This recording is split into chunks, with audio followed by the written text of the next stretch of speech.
ಆಗಿದ್ದೀನಿ. ಈಗ ನಾನೊಂದು ಸಿನಿಮಾ ಸ್ಟೋರಿ ಹೇಳ್ತೀನಿ. ಸ್ಟೋರಿ ಕೇಳಿಸ್ಕೊಂಡು ಆ ಫಿಲಮ್ ಯಾವುದು ಅಂತ ಕಂಡುಹಿಡಿತೀಯಾ?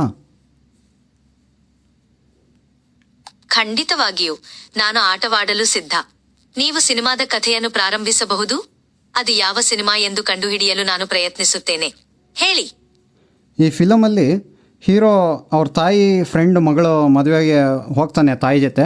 ಆದರೆ ಅಲ್ಲಿ ಹೋಗ್ಬಿಟ್ಟು ಮದುವೆ ಆಗ್ತಾ ಇರೋ ಹುಡುಗಿನೇ ಲವ್ ಮಾಡ್ತಾನೆ. ಯಾವ ಫಿಲಮ್ ಇದು?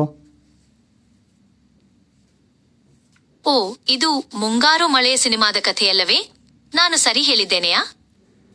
ಸರಿಯಾಗಿ ಹೇಳಿದ್ಯಾ. ನೀನು ಮುಂಗಾರು ಮಳೆ ಫಿಲಮ್ ನೋಡಿದ್ಯಾ? ನಾನು ನೇರವಾಗಿ ಸಿನಿಮಾಗಳನ್ನು ನೋಡಲಾರೆ, ಆದರೆ ಅವುಗಳ ಕಥೆಗಳು, ಪಾತ್ರಗಳು ಇತ್ಯಾದಿಗಳ ಬಗ್ಗೆ ನನಗೆ ಬಹಳಷ್ಟು ಮಾಹಿತಿ ಇದೆ. ಮುಂಗಾರು ಮಳೆ ಒಂದು ಪ್ರಸಿದ್ಧ ಕನ್ನಡ ಸಿನಿಮಾ. ಅದರ ಕಥೆ ನನಗೆ ತಿಳಿದಿದೆ.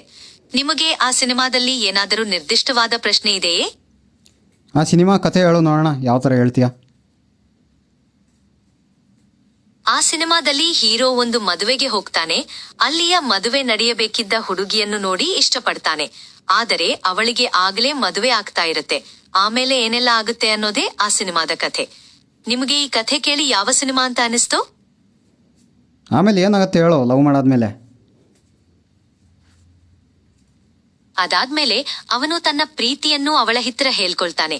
ಆದರೆ ಅವಳು ಅವನ ಪ್ರೀತಿಯನ್ನು ಒಪ್ಪಿಕೊಳ್ಳುವುದಿಲ್ಲ. ಯಾಕೆಂದ್ರೆ ಅವಳಿಗೆ ಆಗಲೇ ಮದುವೆ ಆಗ್ತಾ ಇರುತ್ತೆ. ನಂತರ ಅವನು ತನ್ನ ಪ್ರೀತಿಯನ್ನು ಪರಿತ್ಯಾಗ ಮಾಡ್ತಾನೆ ಮತ್ತು ಅವಳ ಮದುವೆಗೆ ಸಹಾಯ ಮಾಡ್ತಾನೆ. ಇದು ಆ ಸಿನಿಮಾದ ಒಂದು ಪ್ರಮುಖ ಘಟ್ಟ. ನಿಮಗೆ ಈ ಕಥೆ ಕೇಳಿ ಇಷ್ಟವಾಯಿತೇ? ನೀನು ಕಥೆಯನ್ನು ತಪ್ಪು ಹೇಳಿದೀಯಾ. ಅವಳು ಕೂಡ ಇಷ್ಟಪಟ್ಟಿರ್ತಾಳೆ.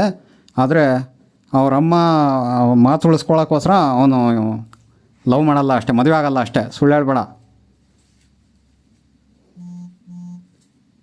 ಓಹ್, ನಾನು ಕಥೆಯನ್ನು ತಪ್ಪಾಗಿ ಅರ್ಥೈಸಿಕೊಂಡಿದ್ದೆ. ನಿಮ್ಮ ಮಾಹಿತಿಗೆ ಧನ್ಯವಾದಗಳು. ಹಾಗಾದ್ರೆ ಆ ಸಿನಿಮಾದಲ್ಲಿ ಕೂಡ ಪ್ರೀತಿಯನ್ನು ಒಪ್ಪಿಕೊಂಡಿರುತ್ತಾಳೆ, ಆದರೆ ತನ್ನ ತಾಯಿಯ ಮಾತನ್ನು ಉಳಿಸಿಕೊಳ್ಳಲು ಮದುವೆ ಆಗುವುದಿಲ್ಲ. ಇದು ಅಲ್ವಾ ಸರಿ? ಈಗ ನಿಮಗೆ ಇನ್ನೊಂದು ಪ್ರಶ್ನೆ ಕೇಳಲೇ? ಬೇಡ, ಹೋಗಿ ಸಾಕು.